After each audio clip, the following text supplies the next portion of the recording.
বাসার দেওয়াল টপকে বাহিরে আসলাম। চলছি দূর অজানায়। সামনে রেল স্টেশন। ট্রেন আসার আওয়াজ পেয়ে স্টেশনে এসে ট্রেনে উঠে পড়ি। জানি না কোথায় যাব। একটা সিটে বসতেই পায়ে কি যেন লাগলো। তাকিয়ে দেখি একটা লাগেজ, কিন্তু লাগেজটা কার? এই সিটে তো কেউ ছিল না। জানালা দিয়ে সবুজ প্রকৃতি দেখছি। পরের স্টেশন আসতে আশেপাশের সবাই সিট থেকে নেমে গেল, কিন্তু কেউ লাগেজটা নিল না। মনে হয় কেউ ছেড়ে গেছে। লাগেজটা খুলতেই অবাক হয়ে যাই। লাগেজটা টাকা দিয়ে ভর্তি, কিন্তু এগুলো কার টাকা? দেখি তো লাগেজে কোনো কার্ড বা ঠিকানা আছে কিনা। একটা কাগজ দেখতে পেলাম, সেখানে লেখা, হ্যাঁ তোমাকেই বলছি, সন্ত্রাসীরা আমার পিছু নিয়েছে। জানি হয়তো আমাকে মেরে ফেলবে। প্লিজ টাকাগুলো আমার বাসায় পৌঁছে দিও, নয়তো আমার পরিবার রাস্তায় বসবে। লেখাগুলোর নিচে ঠিকানা দেওয়া। এখন কি করব বুঝতেছি না। এতগুলো টাকা। টাকাগুলো নিয়ে ঢাকায় চলে আসি। আম্মুর জন্য মনটা কাঁদছে। জানি না আমাকে না পেয়ে আম্মু এখন কি করছে। কাগজে লেখা ওই ঠিকানায় সিএনজি করে যাচ্ছি, আর মনে পড়ছে আম্মুকে। সামনে একটা কার ও পিকআপ মারাত্মক অ্যাক্সিডেন্ট হয়। রক্তাক্ত হয়ে গাড়িতে একজন লোক পড়ে আছে, কিন্তু কেউ এগিয়ে আসছে না। সিএনজিটিকে থামিয়ে দৌড়ে গাড়িটির কাছে গিয়ে লোকটিকে বের করলাম। অনেক জায়গায় আঘাত পেয়েছে, মাথা ফেটে গেছে, পায়েও ক্ষতের সৃষ্টি হয়েছে, রক্ত বের হচ্ছে অনেক। আমি সিএনজি চালক ভাইকে বললাম, ভাইয়া একটু এদিকে আসেন, লোকটিকে হাসপাতালে নিতে হবে। বেশিক্ষণ এভাবে থাকলে লোকটি মারা যাবে। সিএনজি চালক ভাই বলল, ভাই ছাড়ুন তো এসব, আমার আবার আপনাকে নামিয়ে অন্য প্যাসেঞ্জার নিতে হবে, এসব পুলিশ দেখবে, আপনি গাড়িতে উঠুন। আমি বললাম, আপনাকে ডাবল ভাড়া দিব, লোকটিকে নিয়ে আগে হাসপাতালে চলুন।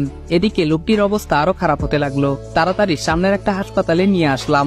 ডক্টর লোকটিকে কেবিনে নিয়ে আমাকে বলল, পেশেন্টের অবস্থা খুবই খারাপ, ইমার্জেন্সি অপারেশন করতে হবে। আপনি ওনার কি হন? আমি বললাম, ছেলে। ডক্টর বলল, এখনই ক্যাশ কাউন্টারে 5 লাখ টাকা জমা দিন, আমরা অপারেশন শুরু করে দিচ্ছি, নয়তো ওনাকে বাঁচানো সম্ভব হবে না। আমি বললাম, ওকে ডক্টর, আমি টাকা জমা দিচ্ছি, আপনি অপারেশন শুরু করে দেন। কি করব ভাবছি, আমার কাছে তো 500 টাকাও নাই। এই টাকাগুলো তো আমার না, সবার আগে জীবন বাঁচানো ফরজ, তাই আর কোনো কিছু না ভেবে টাকা জমা দিলাম। লোকটিকে অপারেশন থিয়েটারে নিল। একটু পর নার্স এসে একটা ফোন হাতে ধরিয়ে দিল। নার্স বলল, এই ফোনটা পেশেন্টের কাছে ছিল, আর জরুরি 2 ব্যাগ ও নেগেটিভ রক্তের ব্যবস্থা করুন। আমি বললাম, আমি দিব রক্ত, আমার রক্তের গ্রুপ ও নেগেটিভ। ডক্টর বলল, আপনি তো 1 ব্যাগ দিতে পারবেন, আর 1 ব্যাগ। আমি বললাম, ডক্টর আমার শরীর থেকেই 2 ব্যাগ নিন প্লিজ, তাছাড়া আমি এখন রক্ত কই পাবো, আমার শরীর থেকে নিন প্লিজ। ডক্টর বলল, না এটা কি করে হয়। আমি অনেক রিকোয়েস্ট করার পর নিল। কিছুক্ষণ পর রিংটং বেজে উঠলো। লোকটির ফোনে ফোন দিচ্ছে। রিসিভ করে সালাম দিলাম। অপর সাইড থেকে বলল, কে আপনি? আমার আব্বুর ফোন আপনার কাছে কেন? আমি বললাম, আপনার বাবা অ্যাক্সিডেন্ট করেছেন, হাসপাতালে চলে আসেন। কিছুক্ষণ পর মেয়েটি ও তার মা চলে আসলো। মেয়েটি দেখতে অপসরীর মতো। মেয়েটি বলল, আপনি ফোন রিসিভ করেছিলেন তাই না? আমি বললাম, হ্যাঁ। মেয়েটির মা বলল, ওনাকে এই হসপিটালে কে এনেছে? আমি বললাম, আমি নিয়ে এসেছি। মেয়েটি বলল, এই ফালতু মার্কা হসপিটালে ভর্তি করতে কে বলেছে আপনাকে? বলেই গালের মধ্যে কষে একটা থাপ্পড় লাগিয়ে দিল। এমন সময় নার্স বেরিয়ে এসে বলল, তাড়াতাড়ি এই মেডিসিনগুলো নিয়ে আসুন। আমি বললাম, আন্টি এই নেন ফোন ও মেডিসিনগুলো তাড়াতাড়ি নিয়ে আসেন, আমি চলে যাই। মেয়েটি বলল, ছোট লোকের বাচ্চা, যা ভাগ। আম্মু কাগজটা আমাকে দাও, আমি নিয়ে আসছি।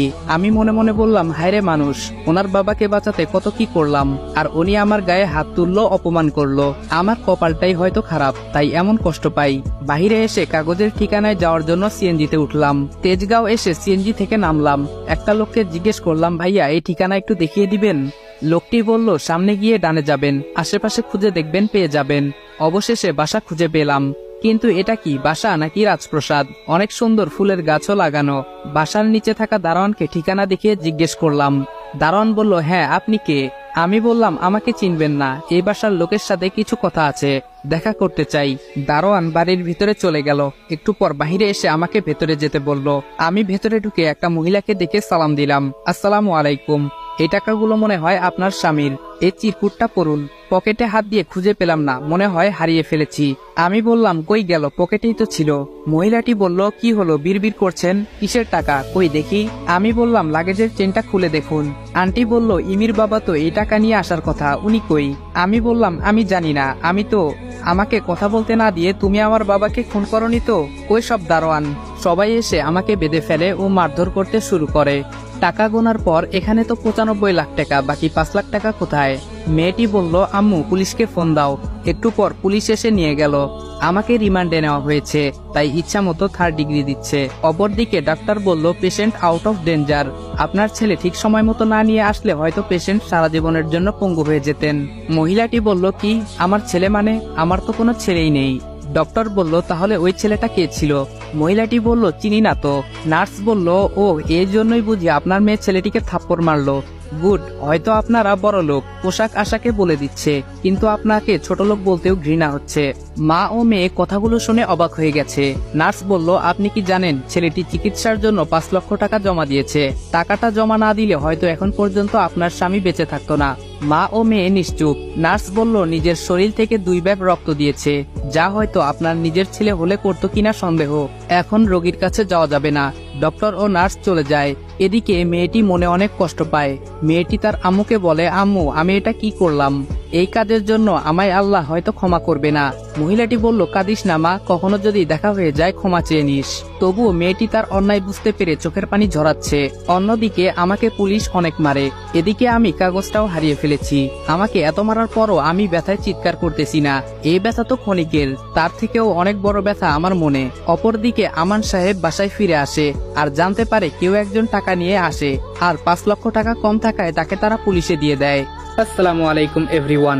গল্পের ফুল পার্ট ইউটিউব চ্যানেলে আপলোড হয়ে গেছে। ইউটিউব চ্যানেলের লিংক টিকটক বায়োতে দেওয়া আছে।